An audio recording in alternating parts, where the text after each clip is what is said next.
Riley had been babysitting since she was 13, but no screaming toddler, no sugar-fueled kindergartner, compared to the absolute nightmare that was Tommy Myers. He was 10 years old, spoiled rotten, and had the temper of a storm.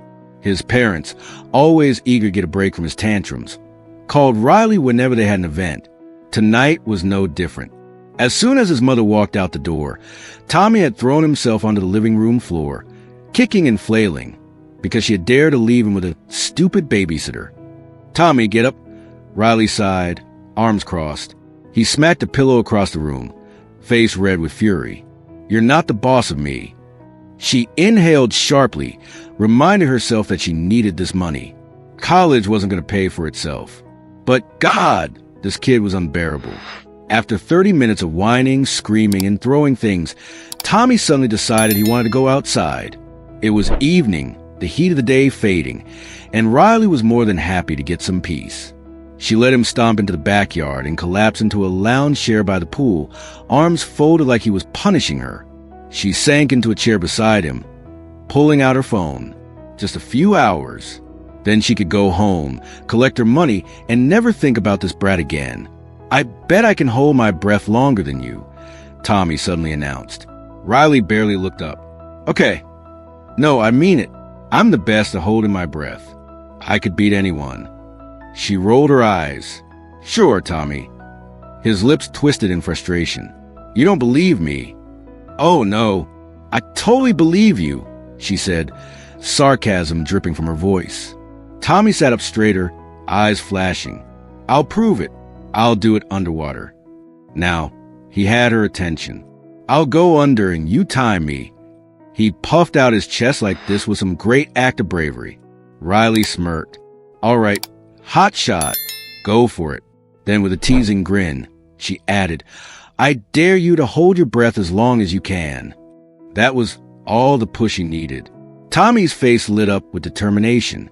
Without another word, he bolted toward the pool, climbing onto the edge. "Watch this," he shouted before taking a deep breath and plunging in. Riley leaned back, already bored. He'd last 10 seconds, maybe 15, then pop back up. Kids always exaggerated their abilities. Her phone vibrated in her hand, pulling her attention away. A message from her friend, Mia. "Tell me why Mr. Lewis gave us 2 essays for Monday." Riley groaned, quickly typing a reply. "He's evil. I swear he enjoys our suffering." Another message popped up, followed by a video link. "By the way, did you see this? It's insane. Curious." Riley tapped the link. A funny video started playing, and she got sucked in, scrolling through more clips, laughing quietly to herself. Minutes passed. The water remained still, but Riley wasn't looking. Riley didn't know how long she had been staring at her phone. Maybe a minute, maybe 5. It wasn't until the screen dimmed, her phone warning her of inactivity, that she finally looked up. Her stomach dropped. Tommy was still in the pool, but something was wrong. He wasn't moving. He wasn't splashing. He wasn't even trying to break the surface. For a split second, she told herself he was fine. Maybe he was just showing off, staying under a little longer to prove his point. But the longer she stared, the more dread crept up her spine. His body floated eerily still, limbs slack, head barely visible beneath the rippling water. "Tommy?" Her voice came out uncertain. She stood up, phone slipping from her hand onto the chair. "Tommy, get up." No response. Her pulse pounded in her ears as she sprinted to the pool, kicking off her shoes and jumping in without thinking. The water was colder than she expected, shocking her system, but she pushed through it, reaching for Tommy's lifeless body. Her hands grasped his wrist, and a new wave of panic crashed over her. His skin felt wrong. Too soft, too loose, like all the tension had left his body. No, no, no, no. With a frantic pull, she dragged him to the surface, gasping as she lifted his limp body onto the pool deck. She scrambled out of the water, hands shaking as she turned him over. His face was pale, lips tinged blue. "Oh, God," she whispered. "Tommy, wake up." She pressed her fingers to his neck, searching for a pulse. Nothing. Her breath came in shallow gasps as she positioned her hands on his chest and started compressions. 1, 2, 3. She had seen it done in movies, read about it in health class. But this wasn't a test. This was real. Come on, she pleaded. She tilted his head back, pinched his nose, and blew air into his lungs. Nothing. Tears blurred her vision. Please wake up. But he didn't move. Riley rocked back onto her heels, hands covering her mouth as realization slammed into her. He was gone, and it was her fault. Her body trembled with shock. But beneath the horror, another thought clawed its way to the surface. What happens if they find out? The Myers family would never forgive her. The police would ask why she didn't react sooner. Would they charge her with negligence? Manslaughter? Her mind spun, grasping for a way out. She could say she had gone inside for a towel, that he had jumped in when she wasn't looking. It would be tragic. A terrible, unavoidable accident. Heart pounding, Riley moved quickly. She positioned Tommy's body near the pool's edge, draping his arm into the water to make it look like he had been reaching for something. Then she took a step back, wiping her wet hands on her jeans, sucking in shaky breaths. She grabbed her phone, fingers hesitating over the screen. Finally, she dialed. 911, what's your emergency? Riley let out a sob, her voice breaking. I think my neighbor drowned. Riley took a shaky breath and forced herself to sound frantic as the dispatcher answered. I think my neighbor drowned, she cried, gripping her phone tightly. He's not moving. Please hurry. The dispatcher's voice was calm, asking for details, but Riley barely heard her own responses. She followed the instructions robotically, pressing her hands to Tommy's chest again in a show of desperation. But she already knew it was too late. Within minutes, sirens blared in the distance. The flashing red and blue lights painted the backyard in a surreal glow. The paramedics rushed in, pulling Tommy away from her trembling hands. One of them, a woman with a firm but gentle voice, took over CPR, while another checked for a pulse. Come on, kid, one muttered, working tirelessly.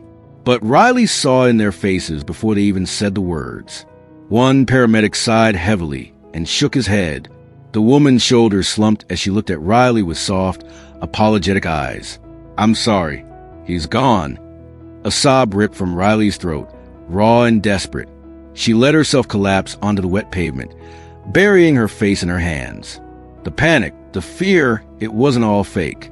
But the act, the why behind her tears, was.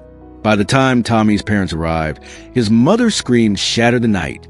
Riley played her part, letting Mrs. Myers clutch her, shaking and sobbing into her shoulder. He was just playing. Riley gasped between tears. I looked away for a second, just a second, and when I turned back, she let the sentence hang, her voice breaking. No one doubted her. Not the police who took her statement. Not the neighbors who gathered with murmured condolences. Not Tommy's grieving parents, who were too devastated to question her further. That night, Riley lay in bed, staring at the ceiling. Every time she closed her eyes, she saw Tommy's face, still and pale, floating beneath the water. She told herself she hadn't meant for it to happen. It was an accident. But then came the darker truth. You let it happen. The days passed in a blur. The town mourned. Tommy's funeral was packed with family, classmates, and neighbors. Riley stood among them, dressed in black, her head bowed. She played the role of the devastated babysitter, wiping her eyes at the right moments, accepting comforting words with quiet nods. By the end of the week, things began to settle. The police closed the case, accidental drowning. No foul play, no questions. She had done it. She had gotten away with it. Until Mr. Dawson stopped her on the sidewalk. I'm real sorry about Tommy, he said, adjusting his thick glasses. He was in his 60s, a quiet man who mostly kept to himself. Tragic thing. Riley forced a nod. Yeah, it's horrible. He squinted at her, then smiled faintly. You know, my security cameras got a full view of your backyard. I checked it the other night, just in case it caught something useful. Riley's stomach turned to ice. And then he said the words that made her entire world collapse. Funny thing, it caught everything. Riley felt like the ground had been ripped out from under her. Her pulse pounded in her ears as she forced herself to smile at Mr. Dawson. "Oh, really?" she asked, keeping her voice steady. "Yeah," he said, nodding. "I figured it might help the police, so I gave them a copy." Riley could barely breathe. Every muscle in her body screamed at her to stay calm, to act natural. But her vision blurred at the edges. She muttered a quick excuse and walked away, her legs weak beneath her. The moment she was out of sight, she broke into a run. This can't be happening. She had to see that footage. If it showed her on her phone, distracted while Tommy drowned, everything would unravel. Would they arrest her? Charge her with something? Neglect? Manslaughter? That night, as her parents slept, Riley made a decision. She was going to erase the evidence. Sneaking out her house, she crept across the lawn, her heart hammering with each step toward Mr. Dawson's home. His house was dark. He had likely gone to bed. His office, where he kept his computer, was near the front window. If she could get inside, delete the footage, maybe there was still a chance. She reached for the window frame, fingers trembling, but before she could even think of breaking in, a light flicked on inside. Panic surged through her. She bolted, sprinting back to her house before he could spot her. It was over. She couldn't stop it. The next morning, the police showed up at her door. "Miss Carter," the lead investigator said, his eyes sharp and watchful. "We need to go over your statement again." Her mother and father hovered nearby, concern etched on their faces. Riley swallowed hard. I already told you everything." The detective gave her a tight-lipped smile. "We just have a few more questions, especially after reviewing some new evidence." Riley's stomach churned. They led her into the station, seating her in a small room with bright fluorescent lights. Across the table, the detective slid a laptop toward her. He pressed play, and there it was. The grainy security footage showed Tommy jumping into the pool. It showed Riley on her phone, completely ignoring him. It showed her looking up, far too late. The investigator folded his arms. "You said you looked away for a second, but the footage shows nearly 4 minutes. Can you explain that?" Riley's mouth went dry. She scrambled for an excuse. I was texting my mom. I didn't realize." The detective raised an eyebrow. "Your phone records show you were watching videos." Her body shook. They knew. Her parents knew, too. Her mother looked horrified. Her father's jaw was tight, his hands clenched into fists. The walls were closing in, suffocating her.